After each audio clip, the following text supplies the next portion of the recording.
Quero convidar você para abrir a sua Bíblia no Evangelho de João, no capítulo 6. Evangelho de João, capítulo 6.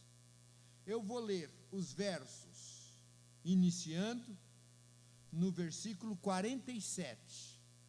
João 6, 47. Diz assim: em verdade vos digo, quem crê em mim tem a vida eterna. 48. Eu sou o pão da vida. Vossos pais comeram o maná no deserto e morreram. Este é o pão que desce do céu, para que todo o que dele comer não pereça. Eu sou o pão vivo que desceu do céu, e se alguém dele comer, viverá eternamente. E o pão que eu darei pela vida do mundo é a minha carne. Disputavam, pois, os judeus entre si, dizendo: como podes esse dar-nos a comer a sua própria carne? Respondeu-lhes Jesus: em verdade vos digo, se não comerdes a carne do Filho do Homem, e não beberdes o seu sangue, não tendes vida em vós mesmos. Quem comer a minha carne e beber o meu sangue, tem a vida eterna, e eu o ressuscitarei no último dia. Pois a minha carne é verdadeira comida, e o meu sangue é verdadeira bebida.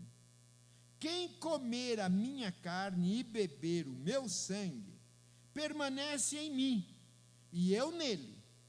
Assim como o Pai que vive me enviou, e igualmente eu vivo pelo Pai, também quem de mim se alimenta, por mim viverá. Este é o pão que desceu do céu, em nada semelhante àquele que os vossos pais comeram e contudo morreram. Quem comer este pão viverá eternamente. Vamos orar. Querido Deus, eu te agradeço pela liberdade que temos em abrir a tua palavra, em lê-la, estudá-la. Eu te agradeço, ó Deus, porque um dia o Senhor tocou no nosso coração para que recebêssemos esta palavra, mais do que um livro comum, mas como a palavra de Deus para o nosso coração. Se esta palavra é, e ela é, a palavra de Deus, então eu quero te pedir que o Espírito Santo tire-a do papel e coloque nos nossos corações e nos alimente como a palavra que vem direto do coração de Deus para o nosso coração. Eu te peço em nome de Jesus, que tu alimentes a cada irmão e a cada irmã, que o Senhor fale a cada um de nós, e todos sejamos alimentados e edificados e nutridos pela tua palavra, em nome de Jesus, amém. Eu quero fazer uma introdução e quando a gente estuda a hermenêutica, a gente aprende que o tempo mais rápido é o da introdução. Mas eu tenho estudado alguns livros da Bíblia, alguns textos, e eu tenho gasto mais tempo na introdução do que no decorrer de toda a mensagem. E hoje talvez seja mais ou menos assim. Eu tenho ensinado, ou pelo menos orientado, que quando nós queremos evangelizar alguém, ou nós estamos evangelizando alguém, e recomendamos para que esse alguém leia a Bíblia, sempre a gente diz o seguinte: comece pelo Evangelho de João, e de preferência dê até a Bíblia na linguagem de hoje. O Evangelho de João é um evangelho muito fácil da gente entender. Nós já dissemos alguns domingos atrás que o Evangelho de João foi o último a ser escrito, e quando foi escrito, os outros discípulos já tinham até morrido. E João escreveu este evangelho justamente, vocês se lembram de 3 domingos atrás, ele escreveu justamente para mostrar que Jesus Cristo é o Deus encarnado, e para mostrar também que Jesus veio para dar vida, e 2 tipos de vida, que é a vida, já esqueceram? A vida abundante, que é a vida aqui, e depois desta vida, a vida eterna. Quem já esqueceu, pode ir lá no YouTube e ouvir novamente esta mensagem. Vocês sabem que as nossas mensagens são colocadas no YouTube e vocês recebem durante a semana também. Então é este o Evangelho de João, é gostoso de ler, sem constranger ninguém. Eu não quero constranger, só para eu ter uma base aqui. Quem daqui nunca leu ainda todo o Evangelho de João? Levante a sua mão. Quem ainda não leu o Evangelho de João, do primeiro até o último capítulo? Levante a mão, quem não leu ainda? A maioria já leu, que bom, graças a Deus. Então eu vou dar uma tarefa para casa. Você pode lê-lo praticamente numa sentada, ou então você pode ouvir. Vai lá no YouTube, escreva Evangelho de João, em 2 horas e 20 minutos, você ouve o Evangelho todinho. Você pode gravar, colocar no seu carro enquanto está dirigindo. Esta semana que vem eu vou perguntar, quem leu o Evangelho de João esta semana? E quem já leu, releia-o. Ou se você quiser, lá no YouTube tem até que vai mostrando o filminho, como todo o Evangelho de João. Então, tarefa para semana, o Evangelho de João. Mas hoje nós vamos parar no capítulo 6. E antes destes versos que eu li, eu queria comentar um pouquinho o contexto. Eles estavam ali no Mar da Galileia, em Tiberíades, e juntamente com Jesus foi uma numerosa multidão. E eles estavam todos ali para ouvir de Jesus. E chegou um momento que Jesus percebeu que eles estavam com fome. E aí Jesus falou para os seus discípulos: faz o seguinte, compra alimento e dá alimento para todo mundo. Alimenta todo esse pessoal, que eles estão com fome. E aí Filipe disse: mas aonde que a gente vai comprar pão para tanta gente assim? E é interessante que a Bíblia diz que Jesus já sabia que vinha essa pergunta. Jesus já sabia o que ia a resposta, mas diz-nos o texto que Jesus fez isto justamente para experimentar. Por quê? Porque eles já sabiam, já tinham visto dos milagres de Deus, já tinham visto o que Deus podia fazer. Aliás, eu não sei se você sabe, mas lá no Antigo Testamento já teve multiplicação, Deus já havia multiplicado. Uma vez Eliseu estava com o povo, 100 pessoas, e também precisava alimentar. Está lá em 2 Reis, capítulo 4, versículo 42, que aí Eliseu também teve que alimentar aquele povo. Tinha 100 pessoas e 20 pães. Era uma situação um pouco melhor do que esta, 20 para 100, mas assim mesmo houve a multiplicação. Mas aqui não, aqui eles estavam em quase 5.000 pessoas, e o único alimento que eles tinham ali é de um menino, que tinham 5 pães e 2 peixinhos. E quando os discípulos vieram falar para Jesus, ele falou: tem um menino aí, que tem 5 pães e 2 peixinhos, mas não vai dar nem para fazer, tampar o buraquinho do dente, não dá para nada. Tem aí um menino, 5.000. Às vezes eu penso assim, como que eu reagiria se eu fosse esse menino? Eu acho que eu pensaria o seguinte: bom, se eu der os 5 pães e os 2 peixinhos, não vai matar nem a minha fome, nem a fome de todos. Não vai dar para nada. Afinal de contas, por que eles não foram prevenidos? Eu fui prevenido. Eu trouxe o meu lanche, eles não trouxeram. problema deles. Não vai resolver o problema. Não adianta que eu não vou resolver o problema do mundo, não vou resolver o problema da fome, não adianta. Mas quando os discípulos foram procurar o menino, ele deu 5 pães e 2 peixinhos. E aí, Jesus mandou todo mundo sentar, orou, houve a multiplicação, todos comeram, e ainda sobrou uma quantidade enorme. Recolhei os pedaços que sobraram, para que nada se perca, e encheram 12 cestos de pedaços dos 5 pães de cevada. A mensagem não é esta ainda, mas só para a gente pensar um pouquinho, queridos. O que eu posso fazer? Tem tanta gente com problema, eu não posso resolver. Mas quando a gente está despreendido e se coloca diante de Deus, Deus faz o milagre acontecer. Não é pelo que nós temos, não é pelo que nós somos, é pelo que nós nos dispomos nas mãos de Deus. Muito bem, mas eu disse que essa não é a mensagem ainda.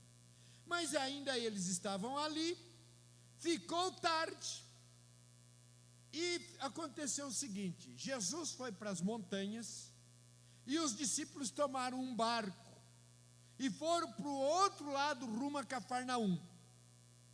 E eles não esperaram Jesus.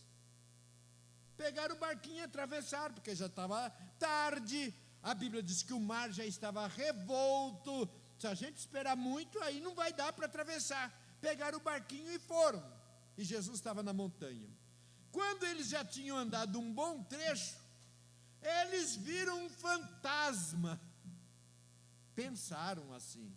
Viram alguém andando sobre as águas. E Jesus olhou e viu que eles estavam assustados.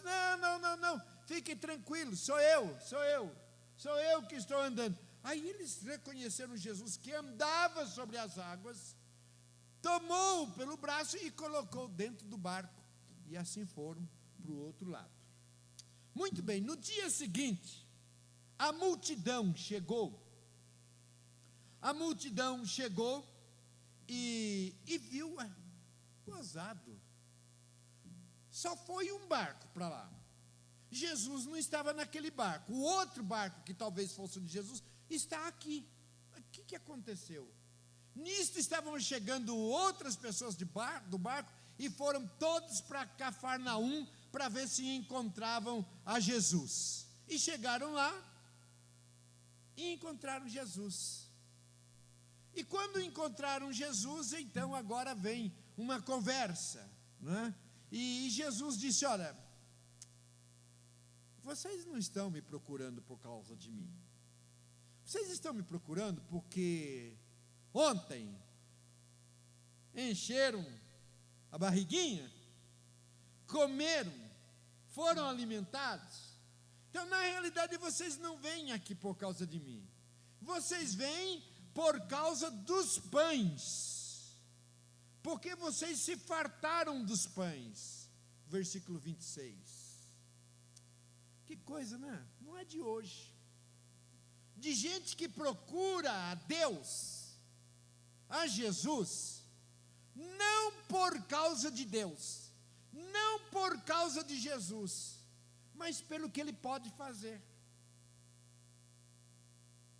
Algum tempo atrás alguém estava dizendo no dia: é fácil fazer a igreja crescer. É só começar a oferecer o que as pessoas precisam: bênção, alimento, milagre e essas coisas todas. Mas quando vai oferecer o maior que Jesus tem, e daqui a pouco nós vamos falar isto, não tem muitas pessoas interessadas. Vocês percebem quando aparece alguém que está fazendo milagre, que ora e que as coisas acontecem, enche de gente, e muitos vão e recebem o milagre, recebem o alimento, sim, muitas vezes, eles foram lá e foram alimentados, mas depois que recebe o que queria, tchau, e nem bênção. Por quê? Porque foram procurar o que Jesus tem para dar, e não o Jesus que é o Deus encarnado. Isto, queridos, nos ensina desde já que o nosso intuito primeiro é buscar Jesus pelo que é, e não pelo que Ele tem para nos dar. Ele tem muito para nos dar, tem muitas bênçãos.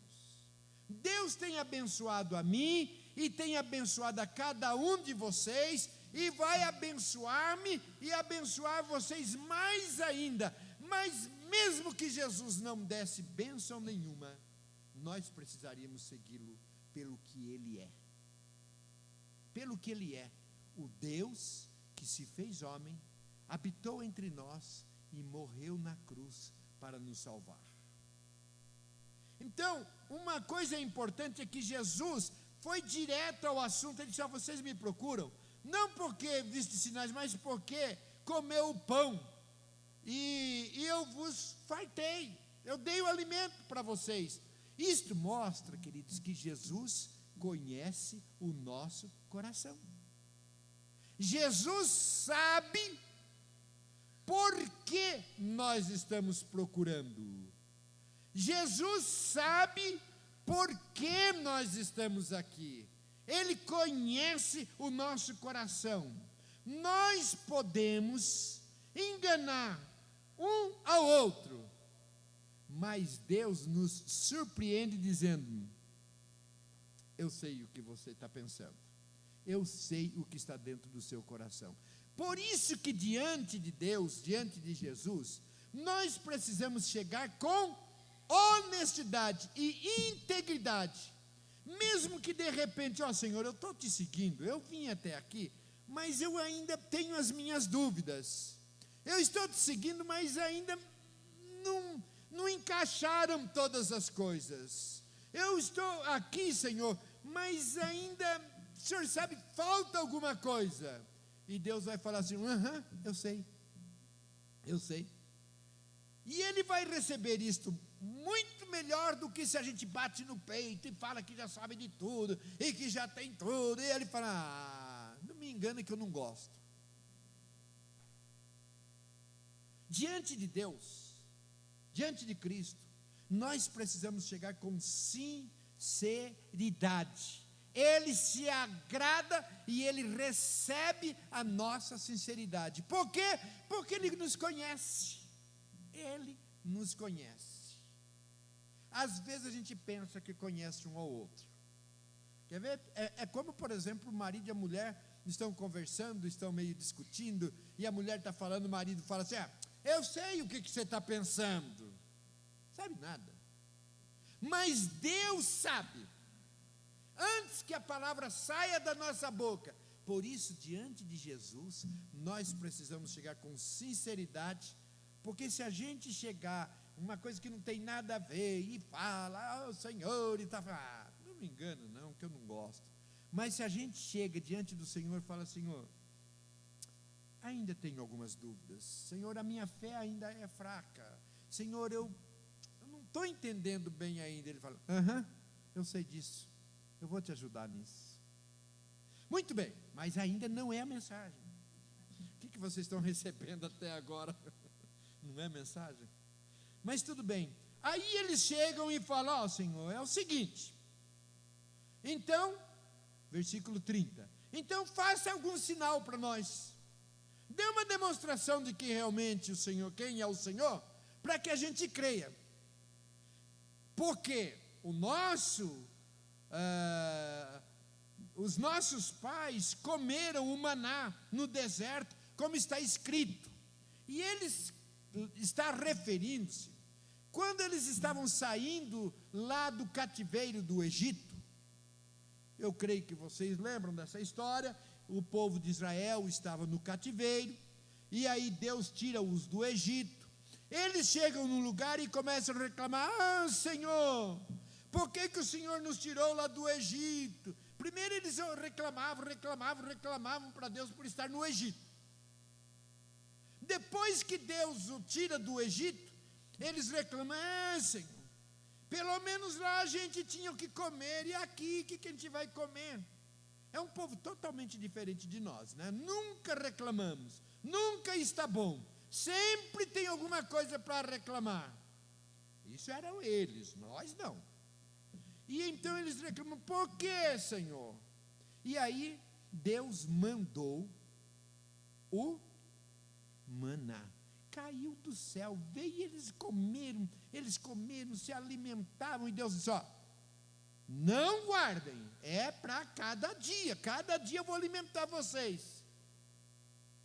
Seguro morreu de velho, eles guardaram um pouquinho, vai que amanhã Deus não manda, vai que amanhã Deus não abençoa. Então o que aconteceu?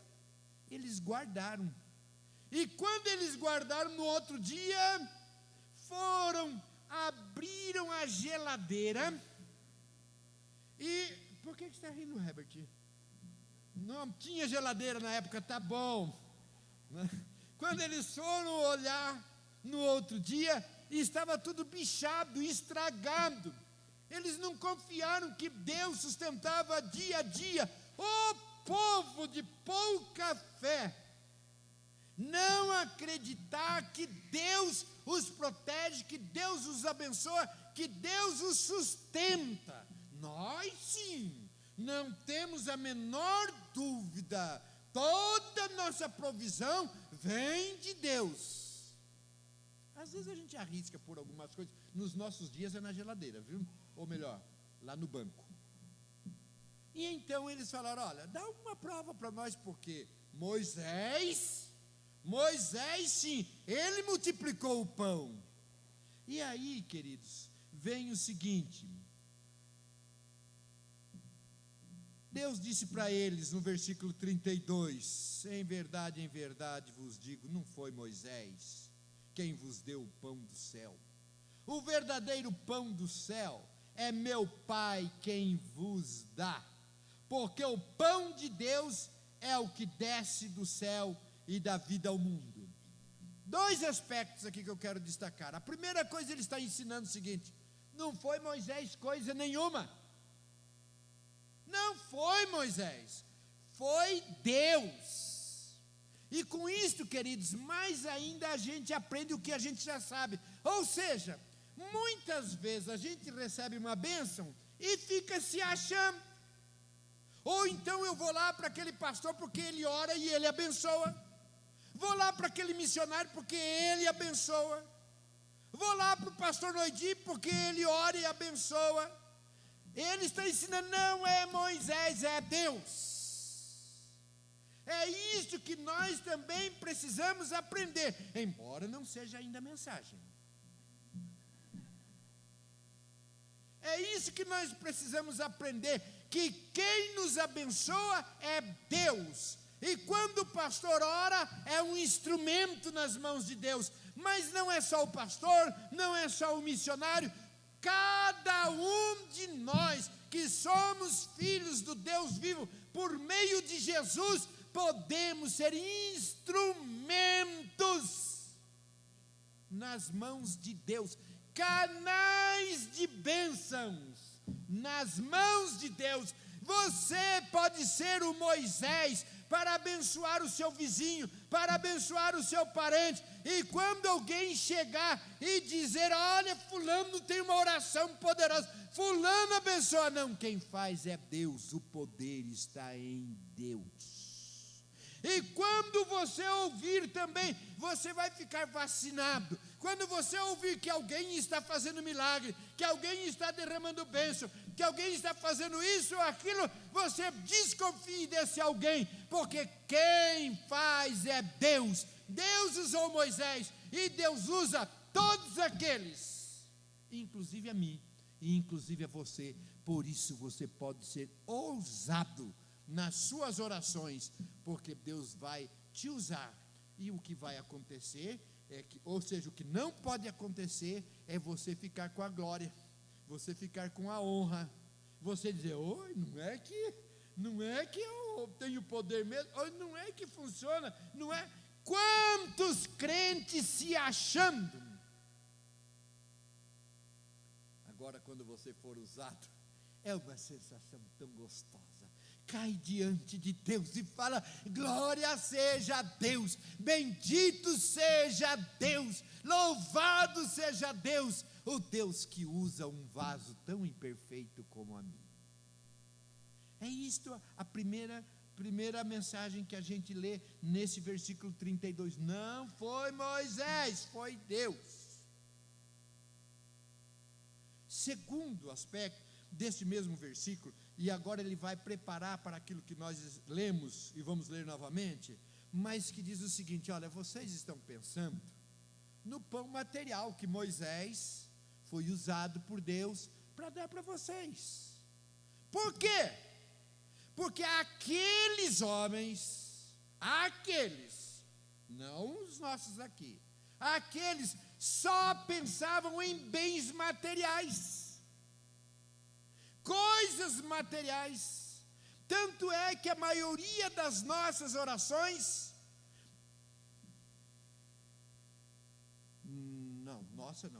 das outras igrejas, é pedindo bênçãos materiais. Não é verdade?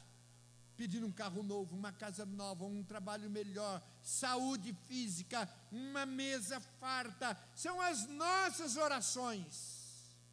E aí ele está dizendo o seguinte: olha, vocês estão tão contentes porque receberam bênçãos materiais, mas o que eu tenho para dar para vocês, eu sou o pão da vida, e quem vem a mim jamais terá fome, o que crê em mim jamais terá sede. Ele está falando de que o que ele tem para nós, queridos, é mais do que o material. Ele também dá um material, como deu para aquele povo o pão que eles estavam precisando. Dá o pão nosso de cada dia, e o próprio Senhor Jesus nos ensinou sobre isto. O pão nosso de cada dia dá-nos hoje. Mas sabe, nós precisamos aprender que o maior alimento e a maior bênção não é a material, porque a material é temporária. O maior alimento e a maior bênção é o que Ele tem para nos dar: a vida eterna. E esta bênção, este pão, nem Moisés, nem um outro homem pode dar. É só Jesus Cristo. É só Jesus. E Ele está dizendo: eu vim para isto, para alimentar, porque o pão que Moisés deu saciou-os, mas logo depois vocês estavam com fome de novo. Mas o pão que eu tenho para dar, nunca mais vocês vão ter fome, e a água que eu tenho para dar, nunca mais vocês vão ter sede. E eles ficavam murmurando, reclamando deles, porque quem é ele para dizer que eu sou o pão que desceu do céu? E Jesus aí vem e prepara-nos para algo que aconteceria. Em verdade vos digo, 47, quem crê em mim tem a vida eterna. Eu sou o pão da vida. Vossos pais comeram o maná no deserto, mas morreram. Este é o pão que desce do céu, para que todo que dele comer não pereça. Eu sou o pão vivo que desceu do céu, e se alguém dele comer, viverá eternamente. E o pão que eu darei pela vida do mundo é a minha carne. 53, em verdade vos digo, que se não comerdes a carne do Filho do Homem, e não beberdes o seu sangue, não tendes vida em vós mesmos. Quem comer a minha carne e beber o meu sangue, tem a vida eterna, e eu o ressuscitarei no último dia. Do que ele está falando aqui? Ele está dizendo, está ministrando, nos ensinando do que aconteceria logo mais. Ou seja, ele morreria na cruz, e a partir de então, todos aqueles que comessem do corpo e bebessem do vinho, comessem do pão que simboliza o corpo, e bebessem do vinho, que simboliza o sangue, tenha vida. Muito bem, é agora que nós vamos começar a mensagem. Mas não se preocupem, porque nós já estamos também concluindo. Por quê, queridos? Quando eu comecei a ler esse texto, eu pensei em preparar a mensagem para o primeiro domingo do mês, que é o mês da ceia. Porque aqui ele está falando, quando é que nós comemos do pão? Na ceia. Quando é que nós tomamos do vinho? Na ceia. Ele está nos preparando para isto. E eu relutei para ler esse texto hoje, porque eu pensei, esse é um texto para uma mensagem do dia da Santa Ceia. Mas Deus colocou no meu coração de prepará-los para o primeiro domingo do mês. Por quê? Porque, queridos, eu penso que quando a gente entender esse texto aqui, a gente não vai faltar mais nenhum domingo de ceia. Não vai mais deixar de comer do pão e de beber do vinho. Por quê? Olha, eu vou ler novamente. Em verdade, 32, em verdade vos digo, não foi Moisés quem vos deu do céu, verdadeiro pão do céu, é meu Pai quem vos dá, porque o pão de Deus Aí o versículo 35, pronto. Eu sou o pão da vida, o que vem a mim jamais terá fome, e o que crê em mim jamais terá sede. Porém, eu já vos disse, embora me tenhais visto, não crestes. E ainda não é esse texto. É no 48, diz assim: eu sou o pão da vida. Vossos pais comeram maná no deserto e morreram. Este é o pão que desce do céu, para que todo o que dele comer. Quando que nós comemos do pão? Na ceia. Na ceia. Todos aqueles que dele comer não pereça. Se nós não queremos perecer, o que nós precisamos fazer? Versículo 51. Eu sou o pão vivo que desceu do céu, e se alguém dele comer, viverá eternamente. E o pão que eu darei pela vida do mundo é a minha carne. 53. Em verdade vos digo, se não comerdes a carne do Filho do Homem e não beberdes o seu sangue, não tendes a vida em vós mesmos. Quem comer da minha carne e beber do meu sangue tem a vida eterna, e eu o ressuscitarei no último dia. 56. Quem comer a minha carne e beber o meu sangue, permanece em mim e eu nele. Versículo 57. Quem de mim se alimenta, por mim viverá. 58. Este é o pão que desceu do céu, em nada semelhante àquele que vossos pais comeram. Agora, queridos, é interessante que quando Jesus, depois já estava para ser crucificado, ele reúne-se com os seus discípulos. Antes de ser crucificado, ele reúne para celebrar a ceia. E ele então diz lá em Mateus, capítulo 26, versículo 26, enquanto comiam, tomou Jesus um pão e, abençoando-o, o partiu e o deu aos discípulos, dizendo: tomai, comei, isto é o meu corpo.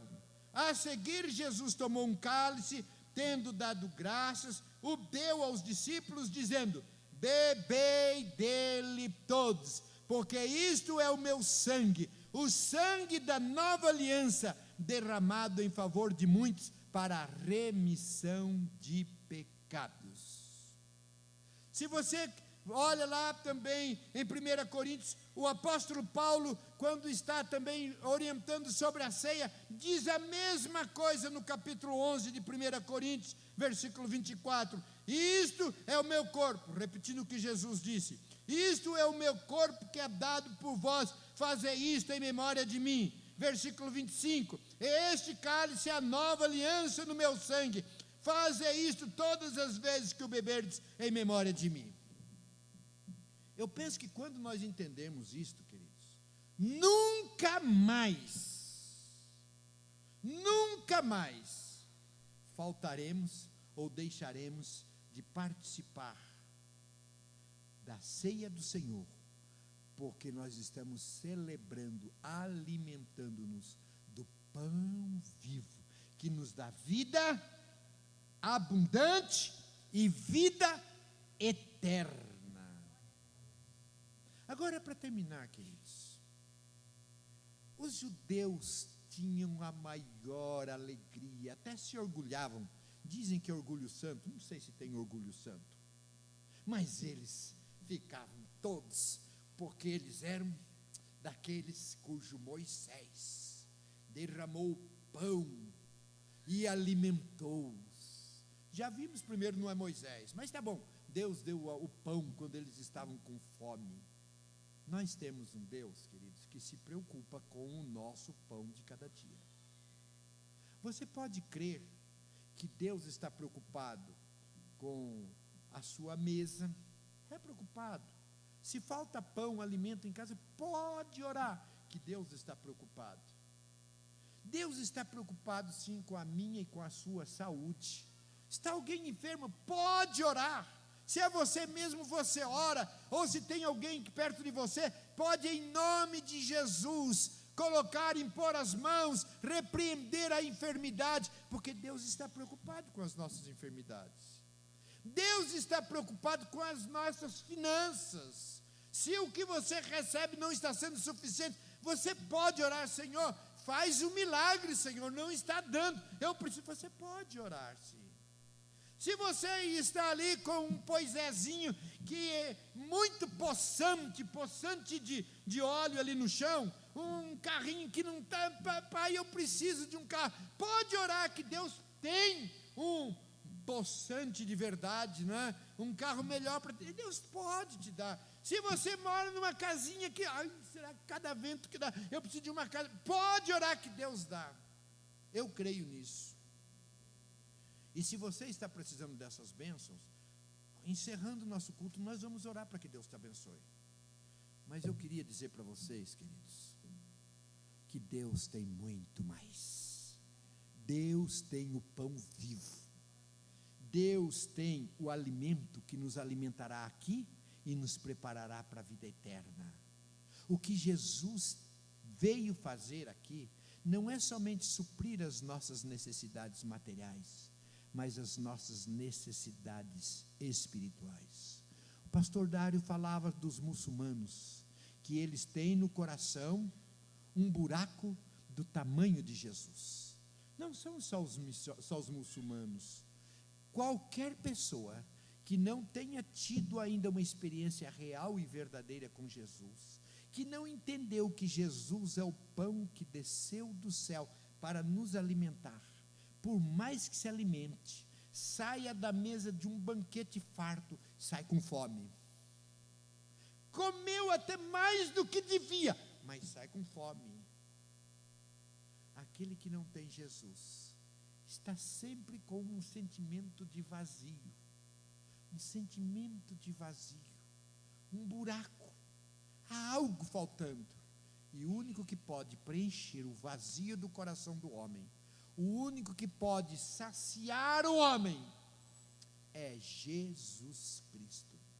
Se você está aqui nesta noite, e você sente que a sua vida ainda precisa de algo mais, se você sente que a sua vida ainda não foi satisfeita por Jesus, se você sente que há um vazio no seu coração, o único que pode preencher é Jesus. Ele é o pão que veio para nos alimentar, a verdadeira comida e a verdadeira bebida.